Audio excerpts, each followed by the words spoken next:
Jeff, you played a little bit of New World? Yeah. Which is an Amazon game, is that correct? I got into Amazon's New World. It's great. They deliver the packages right inside the house, and the cameras just you don't even notice them after a few minutes. Great. No, so this is the MMO that they're making. They're running a time limited preview through the 4th, I believe, and it is an MMO with more action style combat. You've got abilities on cooldowns and stuff like that. But it has been a long time since I have played anything that had a lot of MMO trappings in it, and it was kind of nice in a weird way to go through like a tutorial zone and go through like, oh, I'm gonna craft, I'm gonna go do this, I'm gonna go kill 5 of these guys and get 5 drops, and like all the stuff that people knock MMOs for doing bad quest wise.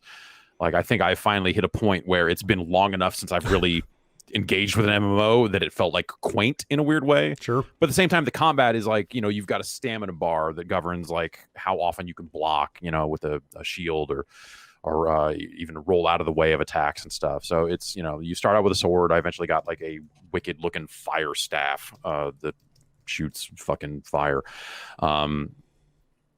And the combat actually feels okay and active for an MMO, I guess I would say. Like I think some people will try to say like it's like Dark Souls, but it's like, yeah, you have a stamina bar, but it's not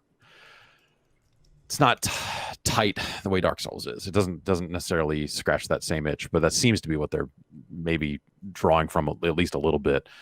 So it's like active abilities, like a shield bash that'll stun a guy for 2 seconds, but you're definitely like hitting the left mouse button to stab people or holding it down for a heavy strike, like that sort of stuff.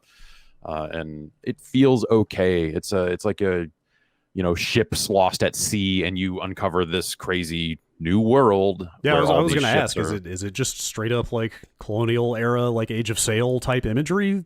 Like, are they just doing that, or it's sort of kind of, yeah, more fantastical than that? But it is fantastical because I'm getting a fire staff that shoots fire. I see. There are full-on giant monsters, and and you're fighting the drowned, which are these humanoid, soulless husks things that are basically zombies, but sea zombies.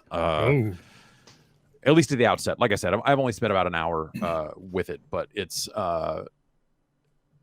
looks all right. I think that lumberyard engine is capable of looking pretty good, and I came away from it going like, you know what, this seems all right, especially when you look at the bar of other Amazon releases. You're like, well, this is well above that.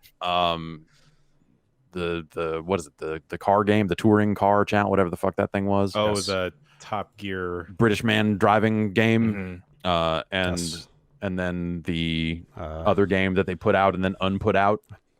Shame to admit, I can't remember the name of that game. Yeah, no one can. Don't worry, it's fine. Literally, no human, even the people working on it, have probably forgotten the name of it by now. Maybe that's a dickish thing. I'm sorry. That's fucked up. Look, man, I'm sure there are people working very hard to try to salvage whatever that thing is. Everybody's got it tough right now. We got to stick whatever together. That game is called. Yes, Crucible. Crucible, sure, a very memorable name. Lord Shaxx. Everyone loves him. Who is the developer on New World? Is it literally Amazon? Like it's not like a partner studio or something? Yeah, I believe it is an Amazon-owned studio. Okay. I can search and see if they have a name of their own. Yeah, like I'm looking on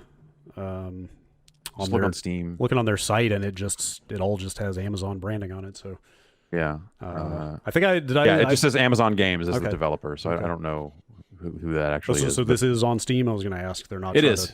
Not trying to push it through their own launcher or something like that. No. So yeah, I don't know. Like it struck me as like this seems like something that seems like it's sort of on the right track and could be kind of cool. All right. If it's got enough content and all that sort of stuff. Like the initial feel was good enough to go like, with some tweaking, this could go places. Oh, Bogart in the chat says that this. Oh, is this the former Double Helix? Double Helix. Okay. Yeah. So I mean, original makers of Killer Instinct Season 1. Yeah, and Matrix Path of Neo, and that G.I. Joe game. long history. This looks all right. Yeah, I'm looking at screenshots and it looks like I kind of get what you mean about like, you know what, it has been a long ass time since I played an MMO. I could see it. I could maybe put a few hours into something like that. Sure, you should give it a look. It's not too bad. Can you still it definitely play it? got me thinking. Is it Yeah, like a it's time through limited the thing? 4th. I think it's like for pre-orders or something like that. Okay. But yeah, through the 4th, I think is when they're letting people play it, and it's still not out for a while. I think I read that this is done pretty well on Twitch and so forth. Seems like it's been pretty popular, this beta. I have heard that they have done okay on the streaming service that they also own. Right. Huh. Funny how that works. Yeah. All right. Let's keep an eye on that. Yeah, but it also got me thinking, like, God, you know, if I in a world where I had much more time on my hands, I probably would have put 300 hours into Final Fantasy 14 by now. Sure. But now you can just all put of this 100 hours into it and be up to level, I believe. Skip all that early stuff. Yeah. No, they've optimized it now. It's just they did the WoW thing of just, okay, this game's been out long enough. Now you level faster because we know you're on your 8th character. We should all just get into it, y'all. And we need to get you to end game so you can keep buying the expansions.